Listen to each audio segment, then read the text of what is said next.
Hello बच्चों। और सब ठीक ठाक हैं? तो लाइव हम आ चुके हैं। कल कुछ टेक्निकल प्रॉब्लम था, इसलिए हम आ, नहीं कर पाए थे। ठीक ना? अब क्या है कि आ, हाँ, तो सेट बताएंगे, है ना? सेट जो है, देखिए, जो ऑब्जेक्टिव सेट है, दो, एक ऑब्जेक्टिव है एक सब्जेक्टिव है। तो ऑब्जेक्टिव वाला देखते हैं कितना आज हो सकता है, क्योंकि थोड़ा सा हम लोग का जो डाटा है वो थोड़ा घट गया है। देख रहे हैं ना? ठीक है बच्चों। और सेट जो है आपका, सेट वन में आपका जो है पहला क्वेश्चन दिखा हुआ है, ये है पहला question. The number of atoms in a body-centered cubic unit cell of a monoatomic elementary substance is equal to, है ना? यानी कि बोला जा रहा है कि पीसीसी में नंबर ऑफ एटम्स कितने होते हैं। ठीक है? तो बच्चों, ठीक है, सबसे पहले तो मैं आपको, ओके ठीक है, हाँ थोड़ा सा, हाँ ठीक है। देखिए, आपको एक टेबल याद रखिएगा, है ना? वो टेबल आपको मैं बता दे रहा हूँ। ठीक है। दूसरा क्वेश्चन, दूसरा क्वेश्चन जो है the percentage of space occupied by spheres in a cubic close packing in three dimension is, त्रिविम में वर्ग निविड संकुलन में उपलब्ध स्थान का कितना प्रतिशत गोलों द्वारा घेरा जाता है? देखिए, एक चीज बच्चों याद रखिएगा, जो सीसीपी होता है ना, जो सीसीपी, सी सी पी, ये एक्चुअल में एफसीसी होता है। ये दिमाग में रखिएगा कि सीसीपी क्या होता है, एफसीसी। और एफसीसी में आपका कितना परसेंटेज ऑक्यूपाइड किया है, वो आप देखिएगा। थोड़ा सा ये कीजिए, देखिए ये जो है आपका, थोड़ा ध्यान दीजिएगा, एफसीसी, ये है एफसीसी। एफसीसी में कितना परसेंटेज है, 74%। कितना बच्चों, 74%। तो इसका जो आंसर हो जाएगा वो कौन सा होगा बच्चों? इसका आंसर हो जाएगा ये 74%, ये होगा, है ना? 74%, यानी कि राइट आंसर सी। अगला क्वेश्चन आपके पास है, तीसरा क्वेश्चन। तीसरा क्वेश्चन दिया हुआ है, क्या चीज है ये? Molarity of an aqueous solution, इसको, हाँ, molarity of an aqueous solution, ऊपर कैसे,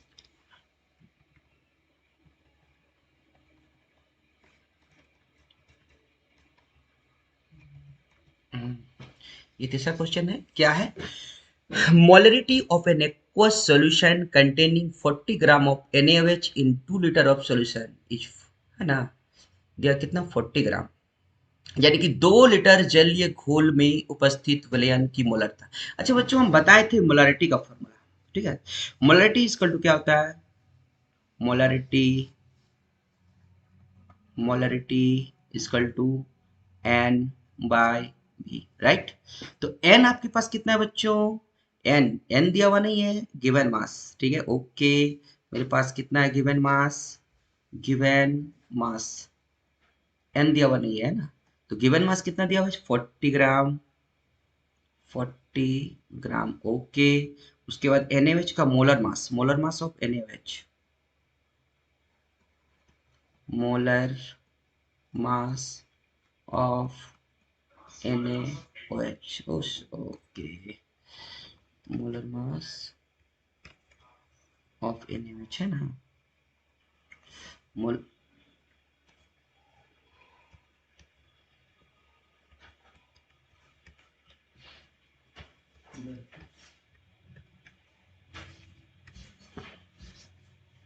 मोलर मास ऑफ NaOH है ना। तो कभी कभी हो जाता है। तो NaOH देखिए, सोडियम सोडियम का कितना होता है बच्चों, 23। अब यहाँ 23 लिख दो, ठीक है। प्लस ऑक्सीजन का कितना होता है बच्चों, 16, यहाँ 16 लिख दीजिए।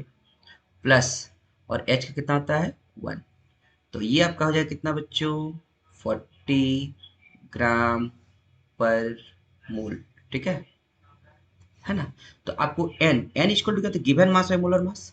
तो N equal to given mass कितना है बच्चों, 40 ग्राम। गिवन मास कितना है, 40 ग्राम।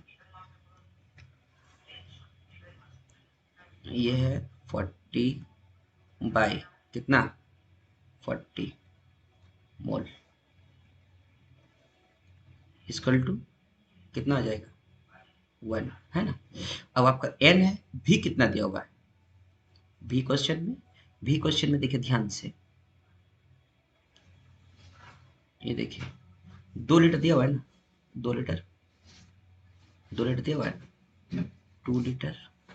तो यहाँ पर आपका हो जाएगा बी इक्वल टू 2 लीटर, है ना। तो यहाँ पर हम निकाल सकते हैं मोलरिटी इक्वल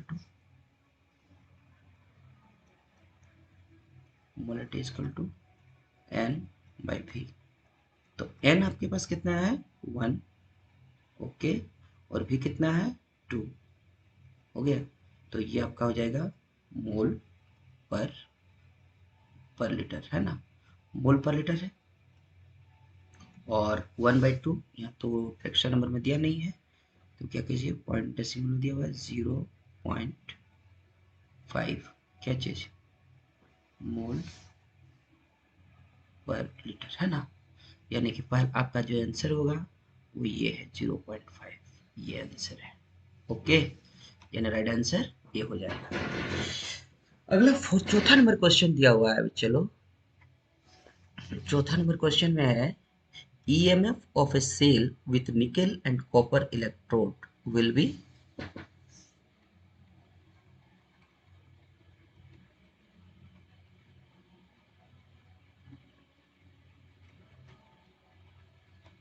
दिया हुआ है EMF of a cell with nickel and copper electrode will be given, मतलब कि एक सेल दिया हुआ है जिसमें आपका इलेक्ट्रोड निकेल और कॉपर है। तो निकेल और कॉपर है, तो याद रखिएगा कि आपका जो सेल बन रहा है वो निकेल और कॉपर से बन रहा है, यानी कि निकेल से निकेल 2+, हो गया। निकेल से निकेल 2+, और ये तब जानते हैं उसके बाद क्या है, कॉपर 2+ से कॉपर, कॉपर 2+ से कॉपर क्या है ना। अब देखिए हम लोग जानते हैं आपको निकालना क्या है, E naught cell, E naught cell equal to, formula इसका होता है E naught cathode minus E naught anode. और हम लोग जानते हैं कि दोनों का क्या होना चाहिए बच्चों, रिडक्शन होना चाहिए, दोनों का रिडक्शन होना चाहिए, ठीक है। अब देखिए आपका ये जो अब पर्सन है वो तो हम लोग जानते हैं कि ये क्या है बच्चों, ये कैथोड, ये क्या है, कैथोड। और ये जो पर्सन दिया हुआ है वो क्या बच्चों, ये है एनोड, ठीक है। ये क्या चीज है, ये है एनोड, इसको हम क्या बोलेंगे,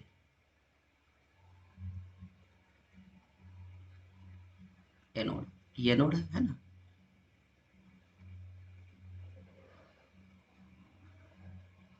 ठीक है, हम लोग अब ई नोट सेल का देखिए, कैथोड कॉपर वाला जो वैल्यू दिया हुआ है, देखिए कैथोड वाला जो वैल्यू दिया हुआ है, देखिए नोटिस कीजिए, ये वाला लाइन देखिए, ये वाला वैल्यू दिया है 0.34 वोल्ट, कितना दिया हुआ है, 0.34 वोल्ट, 0.34 वोल्ट माइनस, ठीक है।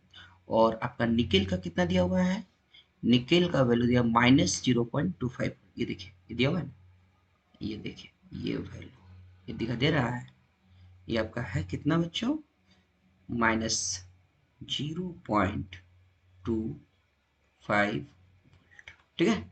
अब ये देखिए, ये आपका 0.34 वोल्ट माइनस माइनस क्या हो जाएगा बच्चों, प्लस और ये 0.25 वोल्ट इक्वल टू कितना आ जाएगा 0.59। ठीक है, अब इसका आपको 0.59 कौन सा है बच्चों, ये है आपका, तो ये आपका हो जाएगा आंसर ए, फोर का आंसर ए। ठीक है, हाँ। 5 नंबर क्वेश्चन, 5 नंबर क्वेश्चन क्या है कि कैटलिस्ट दिया हुआ है, थोड़ा सा इसको हम और ऊपर कर लेते हैं हल्का सा just. Catalyst used in Haber process. देखिए बच्चों, हैवर प्रोसेस इसको थोड़ा सा याद रखिए क्योंकि बहुत मतलब एग्जाम में लॉन्ग टाइप क्वेश्चन पूछता है। हैवर प्रोसेस, ऑस्टवाल्ड प्रोसेस और कॉन्टैक्ट प्रोसेस, ये 3 प्रोसेस बहुत ही इंपॉर्टेंट है। तो मैं कुछ आपको ज़्यादा बताऊंगा नहीं, लेकिन इसमें थोड़ा सा देख लीजिए। हैवर प्रोसेस जो है वो है आपका रिएक्शन हाइड्रोजन प्लस नाइट्रोजन, और ये आपका रिवर्सिबल का सिंबल है, और ये आपको है अमोनिया। ठीक है, और साथ ही साथ जो हीट रिलीज होता है वो Q calories, Q calories heat release होता है ना। रिएक्शन को बैलेंस करेंगे, रिएक्शन में आपको 3 यहाँ लग जाएगा, है ना। मुझे पता है कि सिर्फ इसमें कैटलिस्ट का नाम पूछा जा रहा है, लेकिन मैं हेबर प्रोसेस में ये सारे कुछ मैं बताऊंगा जिसमें आपको जैसे टेम्परेचर कितना चाहिए, प्रेशर कितना चाहिए, और इसका जो है कैटलिस्ट भी यूज हो जाएगा। ओके, तो मैं सबसे पहले मैं थोड़ा सा हिंट दूंगा, ज़्यादा नहीं टाइम दूंगा। ठीक है, ये देखिए, ये आपका है, नीचे आपका 3 वॉल्यूम, 3 वॉल्यूम कौन वाला मैंने देख के लिखा, ये आपका इसको देख के लिखा 3 वॉल्यूम, इसको बाय मत समझ लीजिएगा। ओके, और इसके ऊपर इसका कोफिशिएंट कितना है 1, तो इसके लिए आपका 1 वॉल्यूम। ठीक है, और ये आपको यहाँ पर कितना है बच्चों 2 वॉल्यूम। ठीक है, ये क्यों की लिख रहा है, ये मैं इसलिए लिख रहा हूँ क्योंकि ये आपका टोटल वॉल्यूम जो है वो 4 वॉल्यूम, और यहाँ पर कितना है 2 वॉल्यूम। अब क्या है कि जब वॉल्यूम में आपको डिक्रीज हो रहा है, 4 से 2 वॉल्यूम जा रहा है ना, देखिए 4 वॉल्यूम से 2 वॉल्यूम आ रहा है, तो क्या हो रहा है घट रहा है, तो घटेगा। तो इसके लिए जो ली चटल प्रिंसिपल का कहना है, ली चटल प्रिंसिपल का कहना है कि यदि आपका वॉल्यूम घटेगा तो प्रेशर जो है, ज्यादा प्रेशर पर प्रोडक्ट ज्यादा मात्रा में प्राप्त होगा, तो प्रेशर आपको यहाँ पर बढ़ाना पड़ेगा। ओके, और दूसरी बात क्या है कि देखिए यहाँ पर हीट रिलीज हो रहा है, तो हीट रिलीज हो रहा है तो इसका मतलब ये एक्सोथर्मिक रिएक्शन है, और एक्सोथर्मिक रिएक्शन में क्या होगा कि आपको टेम्परेचर को लो रखना पड़ेगा ज्यादा प्रोडक्ट प्राप्त करने के लिए। तो आपके लिए सुटेबल टेम्परेचर होगा यहाँ पर, ये देखिए सुटेबल टेम्परेचर, सुटेबल टेम्परेचर कितना है 450 डिग्री सेल्सियस, है ना। और जो प्रेशर होता है इसका, प्रेशर होगा 200 atm, और इसका जो कैटलिस्ट होगा सुटेबल कैटलिस्ट, जिसको बोलते हैं कैटलिस्ट, इसमें कैटलिस्ट होता है MO मिक्स्ड, मिक्स्ड Fe, है ना। तो यहाँ पर MO कैटलिस्ट नहीं है, याद रखिएगा, ये प्रमोटर है। क्या चीज है ये, प्रमोटर। ठीक है, लेकिन कैटलिस्ट कौन है बच्चों, ये कैटलिस्ट है, याद रखिएगा। तो इसका राइट आंसर क्या हो जाएगा, इसका राइट आंसर हो जाएगा क्या चीज, ए नंबर। अच्छा, प्रमोटर का क्या काम होता है, प्रमोटर, प्रमोटर का काम होता है कैटलिस्ट के रिएक्टिविटी को, क्रियाशीलता को बढ़ाना। ठीक है ना, इसको दिमाग में रखिएगा। अगला क्वेश्चन, 6 नंबर क्वेश्चन में देखने दीजिए। 6 नंबर क्वेश्चन में which of the following is ore of iron.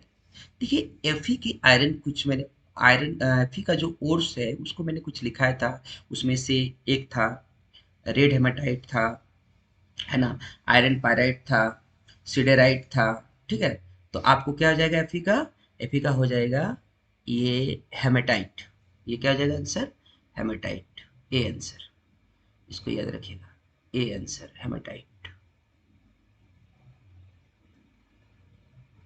आता है। चारों बताए थे, चारों के लिए। ठीक है, अगला क्वेश्चन जो है सातवां नंबर, सातवां नंबर देखिए क्या लिखा हुआ है, the role of a catalyst is to change gives energy enthalpy activation energy, activation energy. मैं थोड़ा एक्टिवेशन एनर्जी के बारे में थोड़ा सा बता दूं कि आखिर एक्टिवेशन एनर्जी है क्या। देखिए एक्टिवेशन एनर्जी जो है,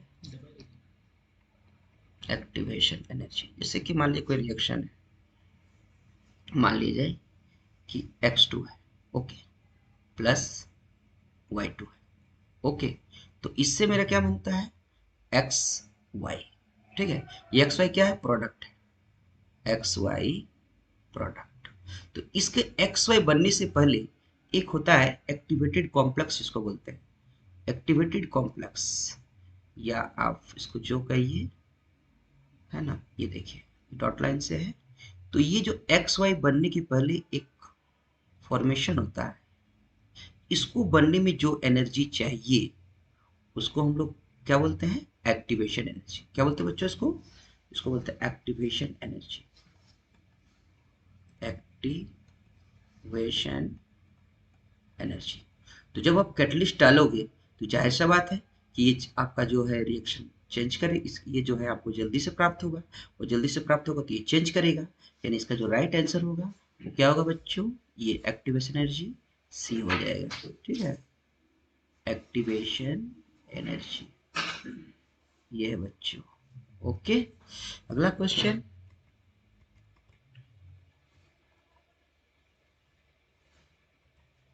8 नंबर ना,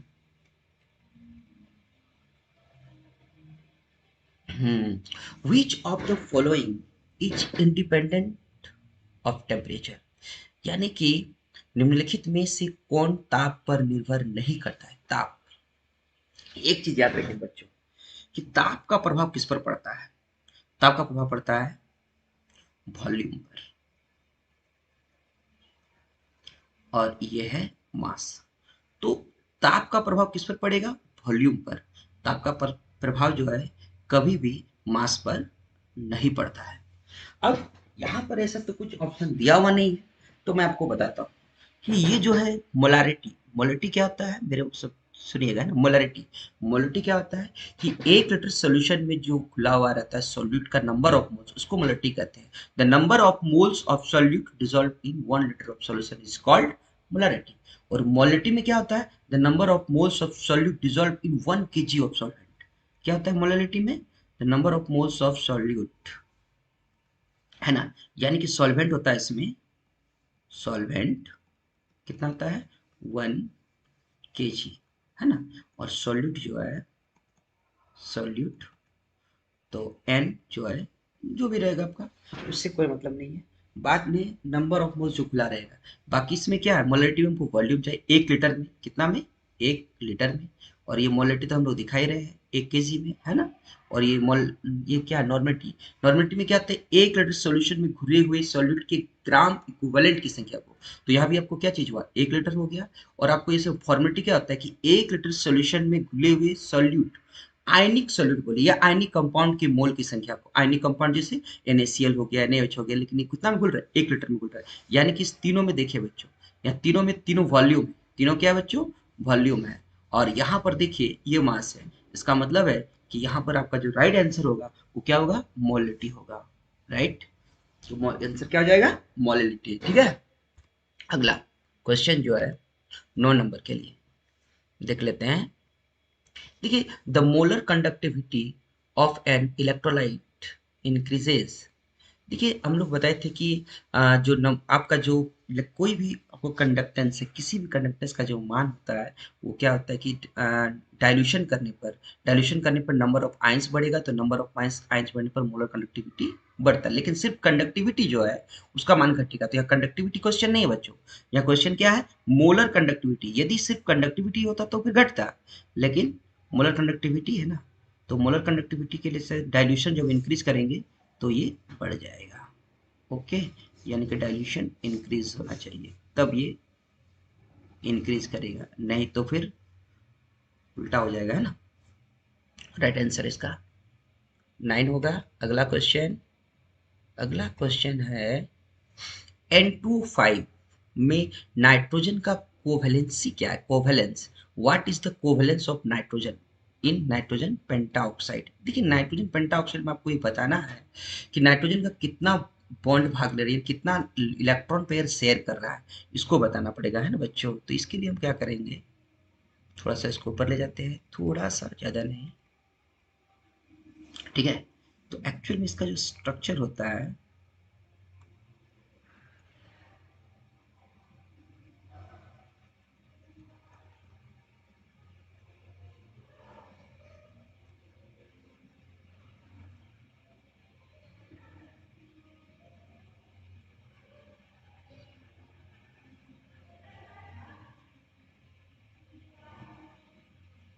ये है ना, तो यहाँ पर कितने इलेक्ट्रॉन पेयर शेयर कर रहा है बच्चों? ये देखिए यहाँ पे दो बॉन्ड है, यानी कि दो लोन पेयर, तीन, तीन, और ये चार, चार पेयर हो गया। तो टोटल इसका जो आंसर होगा बच्चों, ये 4 आ जाएगा। इसका कोवैलेंसी कितना हो जाएगा? 4। ठीक है।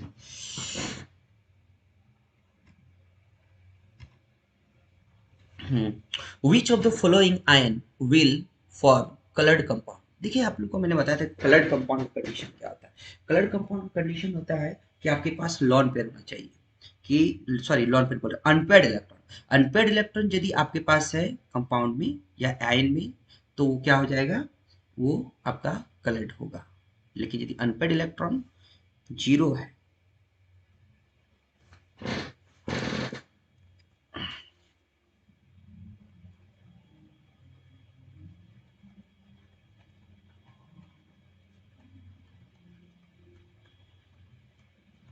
अनपेयर्ड इलेक्ट्रॉन जीरो, जीरो रहा तो क्या होगा? कलरलेस। लेकिन यहाँ क्वेश्चन क्या है? कलर्ड, कलर्ड का बात हो रहा है। तो अब मैं थोड़ा सा इसमें टाइम ले सकता हूँ। ये देखिए स्कैंडियम, स्कैंडियम कितना होता है? 21, 3+। तो इसका जो कॉन्फ़िगरेशन होगा बच्चों, आर्गन 18, ठीक है, 4s 0, 3d 0, ठीक है। फिर उसके बाद आपके पास है मैंगनीज,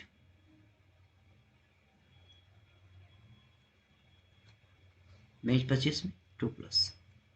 तो इसका जो कॉन्फ़िगरेशन बनेगा बच्चों, आर्गन, ठीक है, 4s 0, 3d 5, ठीक है। और ये है आपका कौन? Zn 2+। तो जिंक का तुम जानते हैं कितना? 30, आर्गन 18, 4s 4s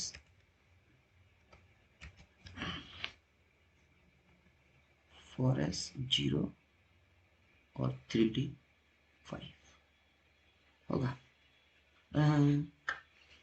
35 नहीं होगा, ये ना है, जिंक है, तो ये D10 हो जाएगा। हो गया। और कौन है? टाइटेनियम, टाइटेनियम में 4+ है बच्चों, टाइटेनियम में 4+ है,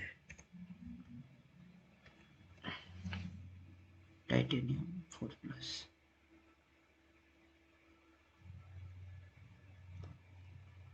टाइटेनियम नंबर कितना होता है? 22 है।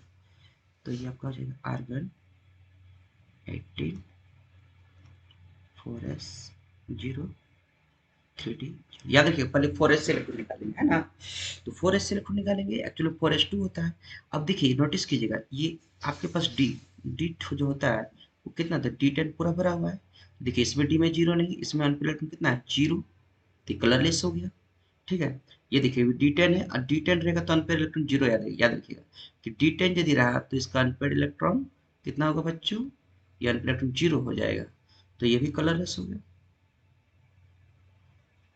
और ये भी कलरलेस। तो तीनों क्या बच्चों? कलरलेस है। ये भी कलरलेस,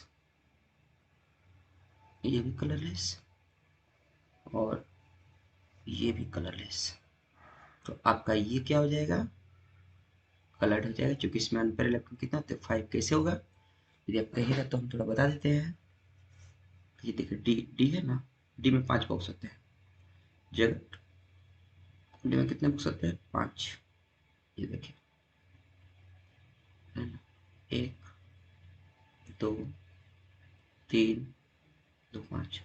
और इलेक्ट्रॉन होंगे इसमें 1, 2, 3, 4, 5, तो 5 अनपेड इलेक्ट्रॉन हो गए। तो 5 अनपेड इलेक्ट्रॉन होने का ये क्या हो गया, ये आपका हो जाएगा कलर्ड कंपाउंड। तो इसका सही आंसर ये हो जाएगा, है ना। चलिए अगला क्वेश्चन 12 नंबर में,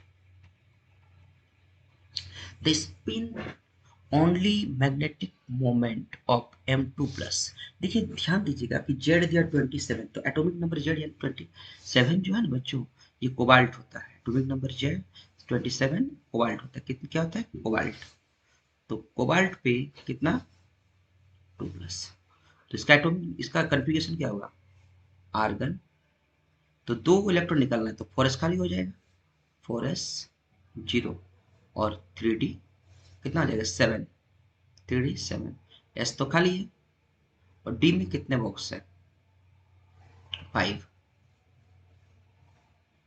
5 बॉक्स है, 1 2 3 और 2 5, 7 इलेक्ट्रॉन भरना है, 1 2 3 4 5 6 7। तो ये जो इलेक्ट्रॉन दिखा रहा है बच्चों, ये अनपेड इलेक्ट्रॉन है। ये 3 क्या है, अनपेड इलेक्ट्रॉन, यानी कि unpaired electron equal to n equal to 3। तो इसका जो मैग्नेटिक मोमेंट होता है बच्चों, magnetic moment mu equal to n into n plus 2, ये होता है। ठीक है, तो आपके पास n कितना है, 3 है, तो 3 प्लस 2, ठीक है, तो कितना हो जाएगा, 3 प्लस 5 तो कितना, रूट अंडर 15, तो 15 bm, 15 bore magneton. Okay, okay, तो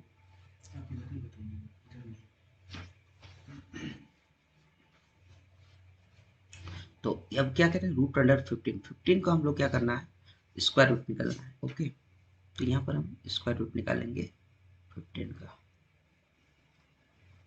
तो हम लोग तो स्क्वायर रूट निकालने जानते हैं। तो ये 3 तिया 9, 4 चौको 16 होगा ना जी, तो यहाँ 3 से लग जाएगा 3, तो ये 3 और 3 कितना हो जाएगा 6, और ये आ जाएगा 9, है ना। तो 15 में से 9 गया तो कितना हो जाएगा 6, डबल जीरो नोट करेंगे, यहाँ पर पॉइंट लग जाएगा, हो गया। 6 अठे 48, 6 9 54, 9 मतलब ना तो 70, तो 7 9 63, हमको लगता है 9 से नहीं जाना चाहिए, 8 लग जाएगा यहाँ पर। कितना लगेगा बच्चों, 8 से। तो 8 जब आएगा तो ये कितना आ जाएगा, ये भी देख लेते हैं, 8 8 16, और 6 और 1 7, 8 8 64, और 8 6 48 और 6 54, 544 ना। तो ये आपका आ जाएगा 560। तो 3.8 वाला कोई ऑप्शन दिया हुआ है क्या, 3.8, तो और और आगे बढ़ने को जरूरत नहीं, यदि एक और देता डिजिट में दूसरा ऑप्शन भी, तो हम लोग चले जाते डिवाइड वर्क स्क्वायर रूट करते हैं, लेकिन ये आंसर हो जाएगा 3.87, राइट। चलिए अगला क्वेश्चन क्या बच्चों, अगला क्वेश्चन है, identify the oxo acid in which phosphorus exist in +5 oxidation state. देखिए बच्चों मैं इसके लिए थोड़ा सा बता देता हूँ। देखिए ऑक्सीडेशन नंबर जब भी निकालेंगे तो दो बातें याद रखिएगा, क्या चीज, ये हाइड्रोजन का जो ऑक्सीडेशन नंबर होता है, ओके, ये हाइड्रोजन का ऑक्सीडेशन नंबर जनरली +1 होता है, और ऑक्सीजन का जो ऑक्सीडेशन नंबर होता है वो जनरली -2 होता है। ठीक है, हम लोग एकदम बहुत शॉर्टकट से सॉल्व करने वाले हैं। ये देखिए, ये जो आपको दिखाई दे रहा है ना एच, ऐसा कितना होता है +1, तो कितना आ जाएगा, यहाँ पर हम ए लिख देते हैं, तो ये हो जाएगा +3 प्लस एक्स माइनस, यहाँ कितना बच्चों, 3 दूना 6, ये 6 हो जाएगा, यानी कि ये हो जाएगा x -3 इक्वल टू 0। तो ये आपका तो ये आपका हो जाएगा x इक्वल टू +3। ठीक है, बी बी नंबर में आपको क्या है, h है +3 प्लस एक्स माइनस 2 दूना 4, हो गया, याद रहिएगा इक्वल टू 0 है, this implies equal to 0, this implies x -1 equal to 0, this implies x equal to +1, होगा। फिर इसका सी नंबर, सी में क्या होगा, एच है प्लस, ये आपका 3 हो जाएगा, plus x minus 8 equal to 0, this implies x minus 5 equal to 0, और this implies x is equal to plus 5। और एक और है डी नंबर, डी नंबर में हालांकि निकल गया आंसर है ना, +5 आ गया, लेकिन फिर भी इसको भी आप निकाल सकते हैं। निकालने में क्या दिक्कत है देख लेते हैं। ये आपका हो जाएगा +4 प्लस 2 फास्फोरस का 2x हो जाएगा, और इधर हो जाएगा 6 दूना 12 equal to 0, this implies 2x minus 8 equal to 0, this implies x equal to +8/2 equal to +4, है ना। तो राइट आंसर कौन वाला है, +5, यानी कि ये हो जाएगा आपका ये आंसर, राइट आंसर सी। ठीक है, चलो अगला क्वेश्चन है। क्या है क्वेश्चन, देखिए, the process of the process of heating of the ore in the excess supply in air below is melting point is called, है ना। कह रहे हैं कि यदि वायु की अधिकतम, देखिए दो चीज होता है, एक होता है रोस्टिंग और एक होता है कैल्सिनेशन। ठीक है, रोस्टिंग में क्या होता है, एयर जो है वो उपस्थित रहता है, और कैल्सिनेशन में अब्सेंस रहता है। तो प्रेजेंस रहता है रोस्टिंग में, तो प्रेजेंस जब रहेगा तो इसका राइट आंसर क्या हो जाएगा बच्चों, रोस्टिंग, यानी कि बी आंसर, है ना। सुन लीजिए, कैल्सिनेशन में क्या होता है, ऑक्सीजन एब्सेंस रहता है, और रस्टिंग में ऑक्सीजन रहता है प्रेजेंस। ठीक है, अगला। देखिए बहुत अच्छा क्वेश्चन है।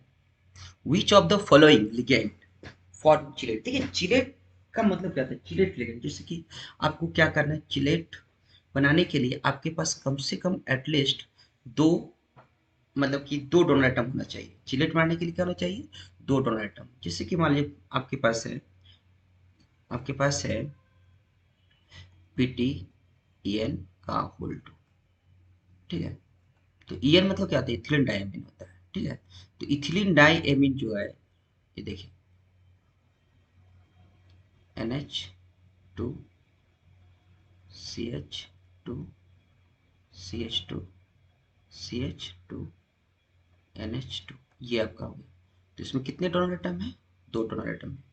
कौन कौन, नाइट्रोजन, है ना। अब थोड़ा ध्यान दीजिएगा।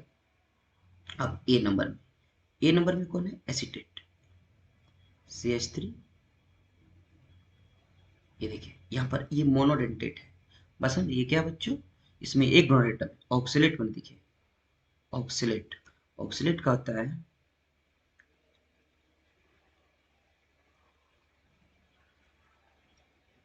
ये देखिए ये ऑक्सीलेट है, तो इसमें दो डोनेटम है ना। अभी देखिए सी नंबर में कौन है, साइनाइड, ये मोनोडेंटेट है, देखिए एक डोनेटम है, और एक है अमोनिया, अमोनिया NH3, इससे भी ये मोनोडेंटेट। तो ये तीन जो है इसमें एक एक डोनेटम है, इस तीनों में डोनेटम की संख्या कितने हैं बच्चे लोग, एक एक है। ठीक है, जबकि इसमें आपको दो डोनेटम है, एक ये है और एक ये है। तो राइट आंसर कौन सा हो जाएगा, बी नंबर, ऑक्सीलेट आयन। ठीक है,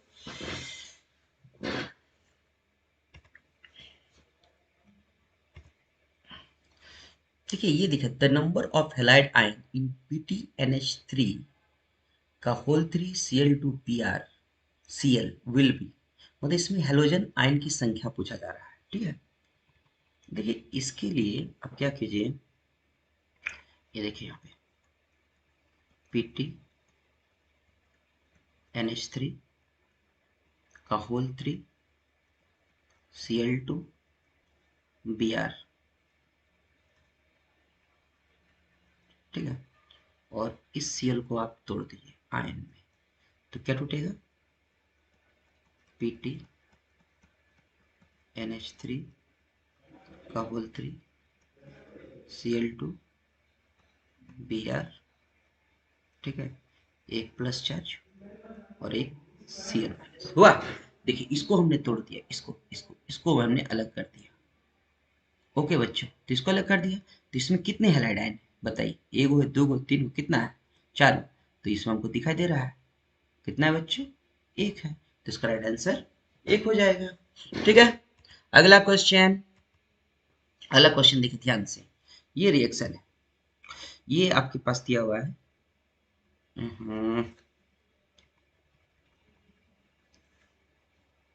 ये देखिए, ये आपके पास है CH3 Br plus Na plus Br CH3, और ये आपका हो गया ड्राई ईथर, और ये जो बना रहा है वो क्या है, CH3 प्लस, यहाँ दो लग जाएगा, और आप इसको यहाँ से बाहर कर सकते हैं।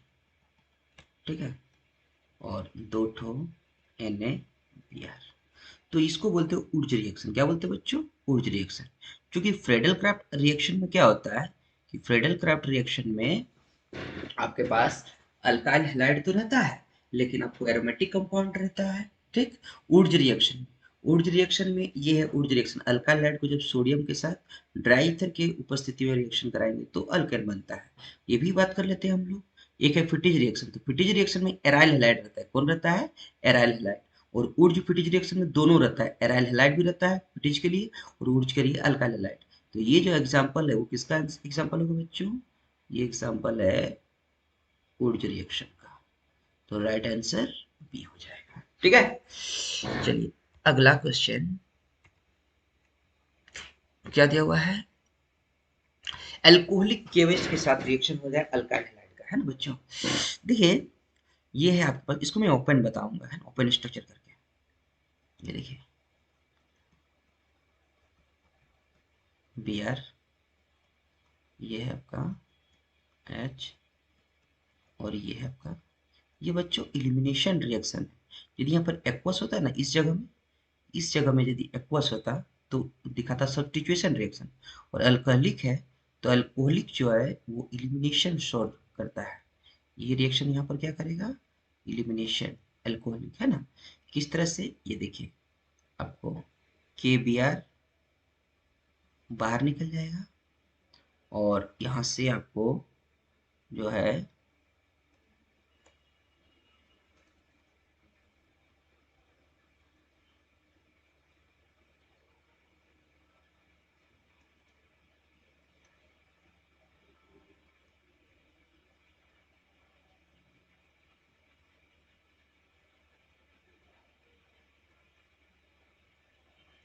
ये देखिए ये H और ये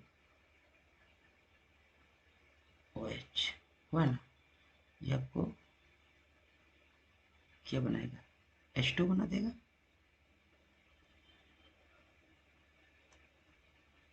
तो इस तरह से, अरे ये आपको जो है ये यहाँ पर नहीं होगा, ये H होगा यहाँ पे। ठीक है, ये H होगा, एक मिनट हम इसको कर देते हैं। ठीक है, और हम्म, हम्म,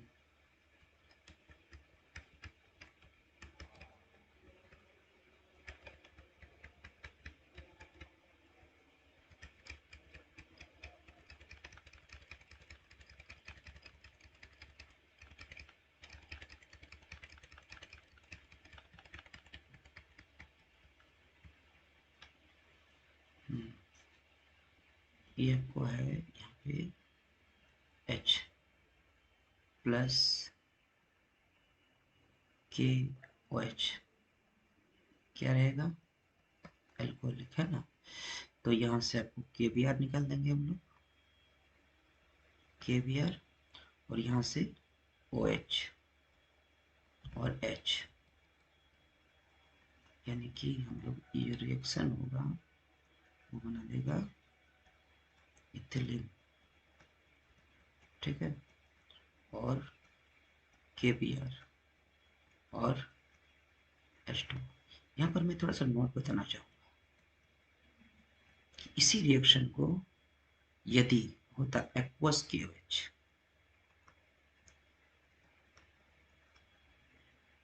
कैसा रहता है? एक्वस, ठीक ना।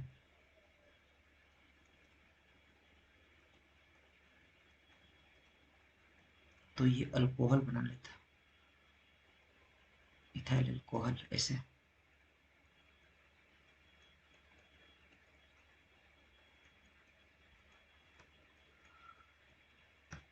प्लस केवियर है ना, लेकिन हमको मेरा क्या है, अल्कोहलिक है ना जी।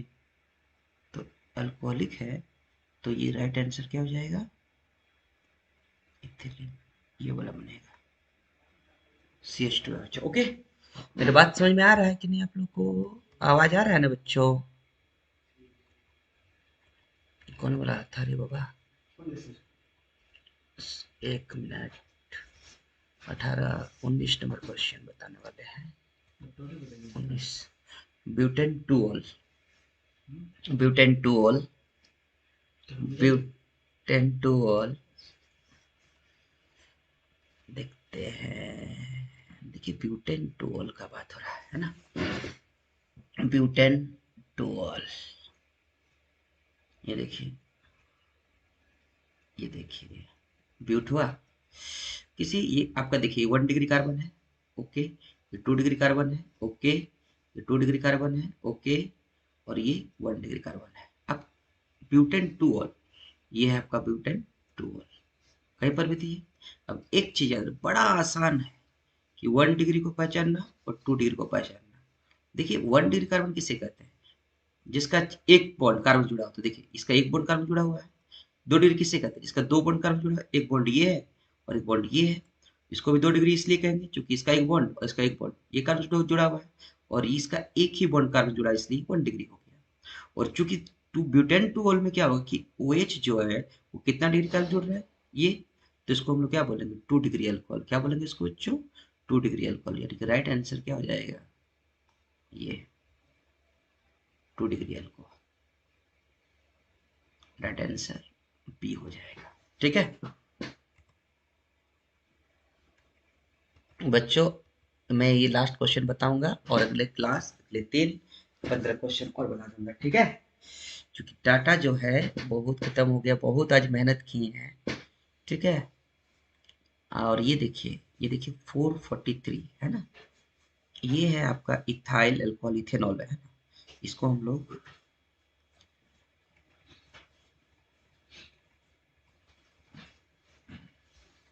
20 क्वेश्चन बताएंगे।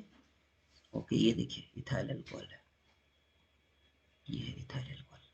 ये कौन गैस्ट्रोसो पर डिहाइड्रेटिंग एजेंट होता है, जनरली इसमें वाटर बाहर निकल जाता है ना बच्चों।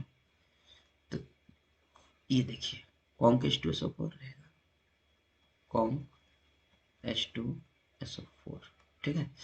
और इसमें आपको कितना दिया, 443 केल्विन। तो यहाँ से आपको H और यहाँ से आपको OH बाहर आ जाएगा, ठीक है।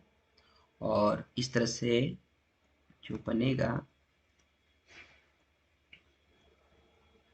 ठीक है, ये आपका हो गया इथिलीन। इसका क्या नाम हो गया बच्चों, इथिलीन,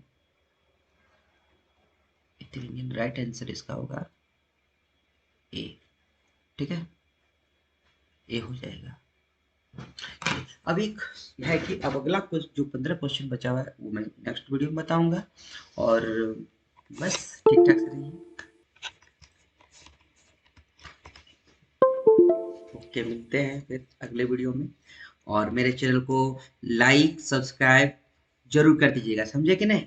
ठीक है, मिलते हैं अगले अगले वीडियो में।